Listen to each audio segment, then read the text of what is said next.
सादर नमस्कार, सादर जय जिनेंद्र। क्षमा न्यूज चैनल कहीं भी कभी भी सही और सकारात्मक समाचारों के लिए देखना और सुनना न भूलें। साथ में आपसे विनम्र निवेदन है कि यदि आपने इस चैनल को सब्सक्राइब नहीं किया है तो कृपया अवश्य कीजिए और शेयर और लाइक करना ना भूलें। विगत दिनों संत रामानंद दास जी ने दिगंबर जैन मुनिराजों पर विवादित बयान देते हुए कहा कि अपने मन की बात बता रहे हैं कि जितना ईर्ष्यालु उनका स्वभाव है उतना मुस्लिम का भी नहीं। जैन समाज द्वारा उनकी इस बात पर आक्रोश और प्रतिक्रिया व्यक्त किए जाने के बाद फिर संत रामानंद दास जी ने वीडियो जारी कर समस्त जैन साधुओं और जैन समाज से माफीनामा मांगा।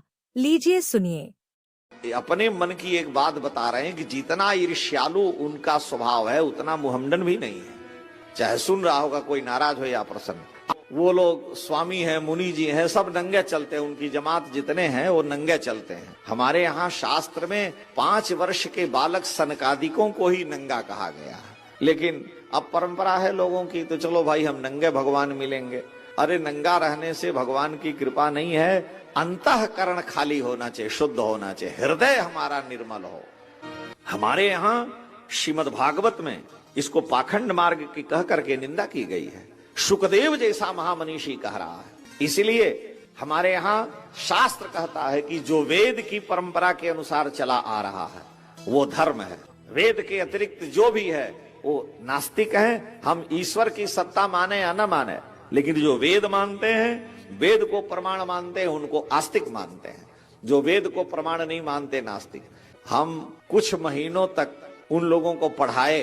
राजस्थान में पाली जिला है, वहां गए रहे तो जैन मुनियों को पढ़ाए दर्शन। हमारी आदत है, हम लोग वैष्णव हैं तो हम जल्दी समझौता नहीं करते। अग्निहोत्र बहुत वर्षों से करते हैं। अब वो सब चाहें कि नहीं ये अग्निहोत्र न करें, क्योंकि उनके यहाँ अग्नि में भी जीव है, जल में भी जीव है, तो पानी से न नहाए। अब बिना नहाए कैसे रहेगा कोई, बड़ी समस्या है। मैं आचार्य रामानंद दास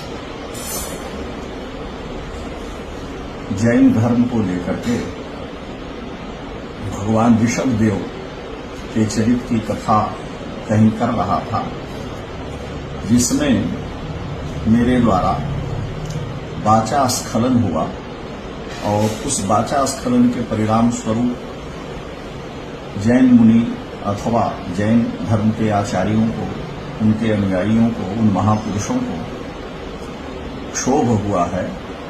तो मैं सभी महापुरुषों के श्री चरणों में साष्टांग प्रणतिमति करता हुआ अपने वाचा स्खलन के लिए उनसे क्षमा याचना करता हूँ। मेरी कभी भी यह भावना नहीं रही है कि हमारे सनातन धर्म के दृढ़ स्तंभ के रूप में ये महापुरुष हमारे द्वारा किसी प्रकार से क्षुभित हो या उनको दुख हो। मैं अपने वाणी के स्खलन को वापस लेता हुआ सभी महापुरुषों, जैन धर्मानुयायियों, आचार्यों, मुनियों से क्षमा याचना करता हूं। आप कृपालु दयालु हैं, मुझे विश्वास है। जय श्री राम। जैन मंदिर परिसर में एक बेहद निंदनीय प्रकरण सामने आया है, जिसमें एक युवक और एक युवती मंदिर परिसर के अंदर अधूरे कपड़ों और जूतों के साथ मानस्तंभ परिसर में नृत्य कर रहे हैं और एक दूसरे को आलिंगन भी करते हुए दिख रहे हैं। वायरल हो रही इंस्टाग्राम रील से यह स्पष्ट होता है कि दोनों ने मंदिर परिसर की पवित्रता और जैन समाज की आस्थाओं का खुलेआम उल्लंघन किया है।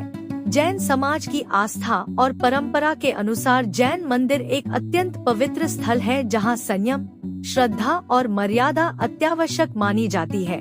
मंदिर में प्रवेश करने से पूर्व न केवल शुद्ध वस्त्र पहनना, जूते चप्पल बाहर छोड़ना और शांतिपूर्ण आचरण अनिवार्य है।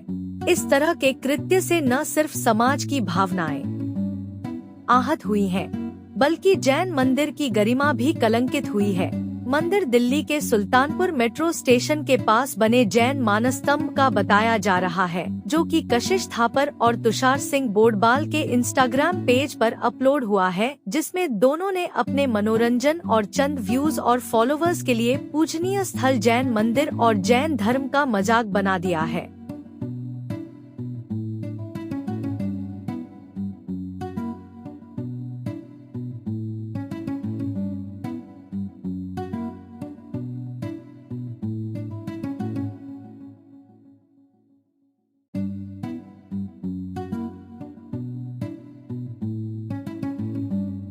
क्षमा न्यूज चैनल देखने के लिए आपको बहुत बहुत धन्यवाद। सादर प्रणाम।